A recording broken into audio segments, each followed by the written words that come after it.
আবারও মানবিকতার নজির সৃষ্টি করল লক্ষ্মীনারায়ণপুর গ্রামের মানুষ। পথভ্রষ্ট অসহায় বৃদ্ধাকে পরিবারের কাছে ফিরিয়ে দিলেন গ্রামবাসী ও পুলিশ। আবারও মানবিকতার উজ্জ্বল দৃষ্টান্ত স্থাপন করলেন জীবন্তী লক্ষ্মীনারায়ণপুর গ্রামের বাসিন্দারা এবং কান্দি থানার পুলিশ। পথভ্রষ্ট এক অসহায় বৃদ্ধাকে উদ্ধার করে তার পরিবারের কাছে ফিরিয়ে দেয় পুলিশ। স্থানীয় সূত্রে জানা গিয়েছে, কান্দি থানার অন্তর্গত জীবন্তী লক্ষ্মীনারায়ণপুর গ্রামের ভিতরপাড়া এলাকায় শুক্রবার সন্ধ্যায় এক বৃদ্ধ মহিলাকে উদ্দেশ্যহীনভাবে ঘোরাফেরা করতে দেখা যায়। বিষয়টি নজরে আসতেই স্থানীয় বাসিন্দাদের সন্দেহ হয় এবং তারা বৃদ্ধার পরিচয় জানার চেষ্টা করেন, কিন্তু ওই বৃদ্ধা বাক প্রতিবন্ধী হওয়ায় নিজের নাম, পরিচয় বা ঠিকানা কিছুই জানাতে পারেননি। পরিস্থিতির গুরুত্ব বুঝে স্থানীয় বাসিন্দারা রাতেই কান্দির গোকর্ণ পুলিশ বিট হাউসে খবর দেন। খবর পেয়ে পুলিশ ঘটনাস্থলে পৌঁছে বৃদ্ধাকে উদ্ধার করে নিজেদের হেফাজতে নিয়ে যায় এবং তার পরিচয় জানার চেষ্টা শুরু করে। পুলিশের তৎপরতায় পরে জানা যায় ওই বৃদ্ধার নাম অমত্য বেওয়া। তার বাড়ি বহরমপুর থানার বানজেটিয়া শ্যামনগর এলাকায়। এরপর পরিবারের সদস্যদের সঙ্গে যোগাযোগ করা হয়।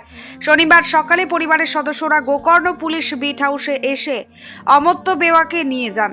দীর্ঘ সময় পর পরিবারের সদস্যকে ফিরে পেয়ে স্বস্তি প্রকাশ করেন তারা। পরিবারের পক্ষ থেকে লক্ষ্মীনারায়ণপুর গ্রামের বাসিন্দা ও কান্দি থানার পুলিশকে আন্তরিক ধন্যবাদ জানানো হয়েছে। গ্রামবাসী ও পুলিশের এই মানবিক উদ্যোগ আবারও প্রমাণ করল সামাজিক দায়বদ্ধতা ও সহযোগিতার মনোভাব এখনো সমাজে জীবন্ত রয়েছে।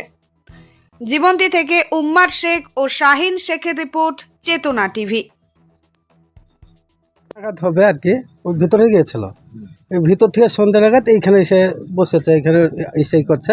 কোন দিকে যাব কি করব কোন মানে পাচ্ছে না, তাল পাচ্ছে না। আপনাদের এই গ্রামে ঢুকেছিল? হ্যাঁ, এই গ্রামে ঢুকেছে, এই লক্ষ্মীনারায়ণপুর। জানতে পারলেন যে এখানে এসে তখন আর কোথায় যাব, কোন দিকে যাব কোনো পাচ্ছে না। তখন আমরা বুঝতে পারলাম যে মানুষ কোনো হদিস খেয়ে মানে এসে করেছে। হ্যাঁ, কোনো দিক করছে না, মাথার ঠিক পাচ্ছে না, বা মুখে কথাও নাই, তার জবান নাই, মানে বোবা টাইপের লোক আর কি। হ্যাঁ, এখন এখন কি চাইছেন আপনারা? আমরা চাইছি যে প্রশাসনের হাতে তুলে দিয়ে প্রশাসন তার বাড়ি যেন সঠিকভাবে পৌঁছে দেয়, এইটা হলেই সবথেকে বেস্ট হয়। খবর দেওয়া হয়েছে? হ্যাঁ, খবর দেওয়া হয়েছে, প্রশাসন রাউন্ডে আছে, আসছি তাই বললো আমাদেরকে, কিছুক্ষণ পরে আসছি তাই বললো। আপনার নাম? আমার নাম নজরুল শেখ। এটা কি হয়? আমার খালা হয়। এর নাম কি? অমর্ত্য বেওয়া। কোথায় ছিল? Gokarna bit house. আপনার এটা মাসি? এটা আমার মাসি। আপনার মাসিকে গোকর্ণ বিট হাউস থেকে নিয়ে যাচ্ছি হ্যাঁ আমার বাড়ি।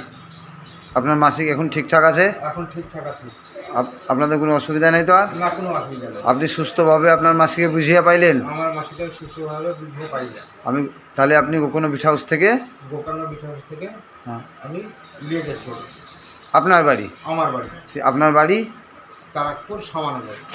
কোন থানা? বহরমপুর থানা। বহরমপুর থানা।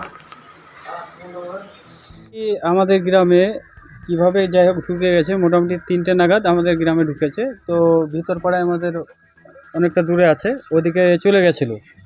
তো সন্ধ্যার দিকে আমাদের এদিকে এসছে অজ্ঞাত পরিচয় বা প্রতিবন্ধী মহিলাটি, মুখে কথা বলতে পারছে না। তো আমাদের এখানে সন্ধ্যা নাগাদ এখানে এসে পৌঁছেছে। কোথায় ঢুকবে কোথায় যাবে কিছু বুঝতে পারা যাচ্ছে না। তো গ্রামের লোক এমনিতে আতঙ্কে আছে। আগে 2টো চুরি হয়েছে আমাদের রাস্তার ধারে, একটা বাড়ি ভেঙে কিছু টাকা, 2টো মোবাইল চুরি হয়েছে এবং একটি গরু চুরি হয়েছে। গত 4-5 দিন হচ্ছে। তো গ্রামে একটা চুরির আশঙ্কা আছেই। সেই জন্য যদি এখন রাত্রেবেলায় এই বাক প্রতিবন্ধী মেয়ে যদি কারো বাড়ি ঢুকে, তো হয়তো দুর্ঘটনা ঘটতে পারে, মারধর করতে পারে। তো সেই জন্য আমরা প্রশাসনকে ফোন করেছি, প্রশাসন আসছে বলেছে। জানানো হয়েছে প্রশাসনকে?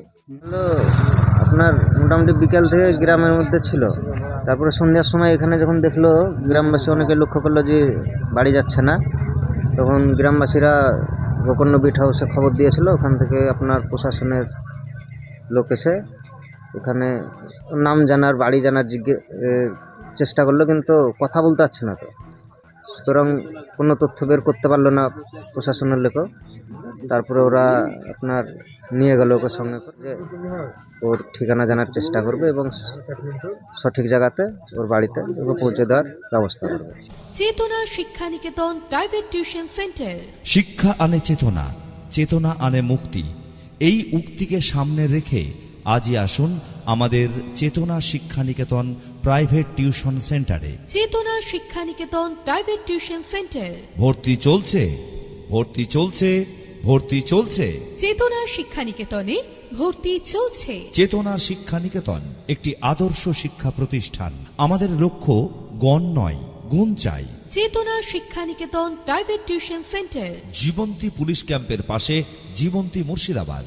এখানে প্রথম শ্রেণী থেকে দশম শ্রেণী পর্যন্ত সমস্ত বিষয়ভিত্তিক প্রশিক্ষণপ্রাপ্ত ও অভিজ্ঞ শিক্ষক দ্বারা যত্ন সহকারে পড়ানো হয়। এছাড়াও এখানে একাদশ ও দ্বাদশ শ্রেণীর বাংলা, ইংরেজি, ভূগোল, ইতিহাস, দর্শন, রাষ্ট্রবিজ্ঞান, শিক্ষাবিজ্ঞান, সংস্কৃত, অর্থনীতি, বায়োলজি ও আরবি প্রতিটি বিষয়ে সুনির্দিষ্ট বিষয়ভিত্তিক সুদক্ষ ও প্রশিক্ষণপ্রাপ্ত শিক্ষক মণ্ডলী দ্বারা যত্ন সহকারে পড়ানো হয়। মনে রাখবেন, গণিত ও ইংরেজি বিষয়ে বিশেষভাবে যত্ন নেওয়া হয়। চেতনা শিক্ষানিকেতন প্রাইভেট টিউশন সেন্টার। আপনার সন্তানকে পরিবেশের যোগ্য শিক্ষা প্রতিযোগী হিসাবে প্রতিষ্ঠিত করে তোলার জন্য আজই আসুন আমাদের চেতনা শিক্ষানিকেতন প্রাইভেট টিউশন সেন্টারে। চেতনা শিক্ষানিকেতন প্রাইভেট টিউশন সেন্টারে বর্তমান শিক্ষাবর্ষে ভর্তি চলছে।